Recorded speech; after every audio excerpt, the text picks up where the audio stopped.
Chapter 36. The Call of the Vharogs.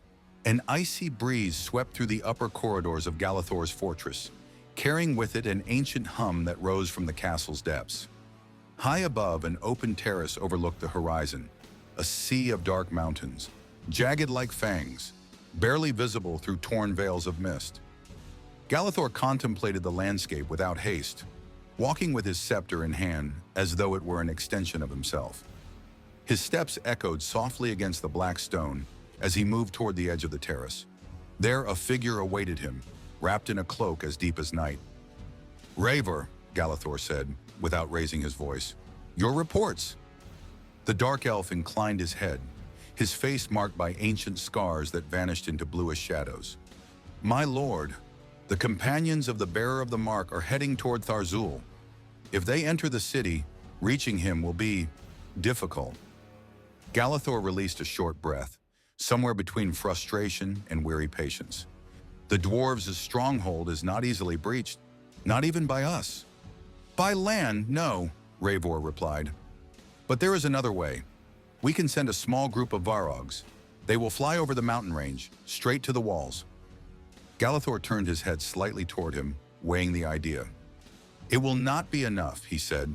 "Those abominations can wound, but they are not sufficient." "Perhaps not," Raver conceded, "but they will send a message." Galathor smiled then, a thin smile devoid of warmth. "A message? Yes. One that reminds him he has nowhere to run, that sooner or later I will reach him, and that, if he is wise, he will surrender before his allies pay the price." He made a small gesture with his hand. "See to it." Ravor bowed with absolute respect. "As you command, my lord." He withdrew with silent steps, disappearing into the corridors. Galathor advanced to the edge of the terrace. Beyond it, spread across a torchlit plain, an entire army waited in formation. His eyes glowed like embers as he contemplated his gathered power, growing day by day. The hammer fell one last time. The metal, glowing red-hot, yielded beneath Alden's strength as he breathed hard, chest burning, arms taut. The old dwarf smith took the bare blade in his hands and tilted it toward the light spilling in through the workshop's small window.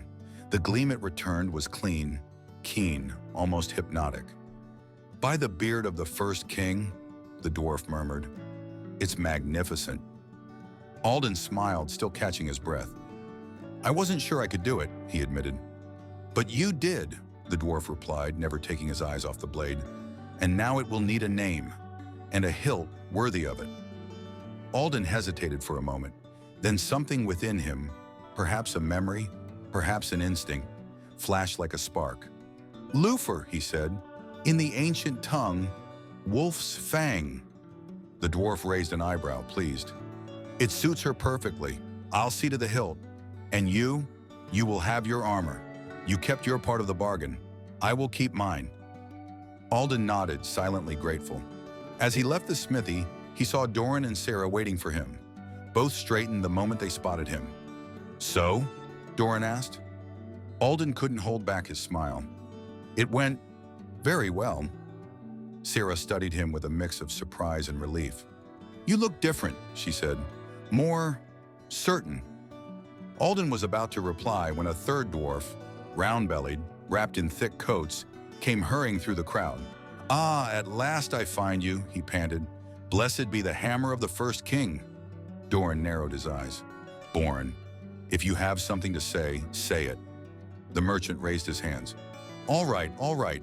I've been informed that the audience with the king now has a date." The three of them looked at him tense. "When?" Sarah asked. Boren swallowed. "Tomorrow, at first light."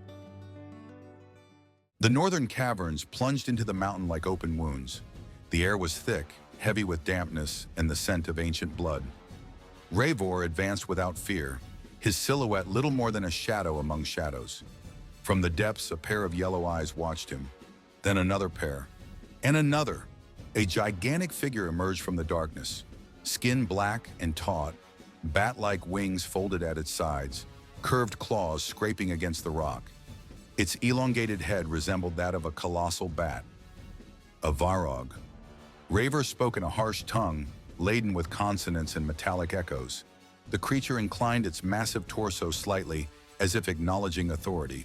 The dark elf continued, his words falling like ancient commands. Then the Vharog turned its head toward the depths of the cave and released a piercing shriek that cut through the air like a blade. The sound seemed capable of freezing blood in the veins. Yet Eivor did not blink. From the darkness came the sound of movement, not footsteps, wings, wet, rapid beats drawing closer. Dozens of shapes tore themselves free from the blackness, bursting forth with a thunder of wings that sent dust and fragments of stone into the air. One after another, they surged out of the cavern mouth, hurling themselves into the night sky.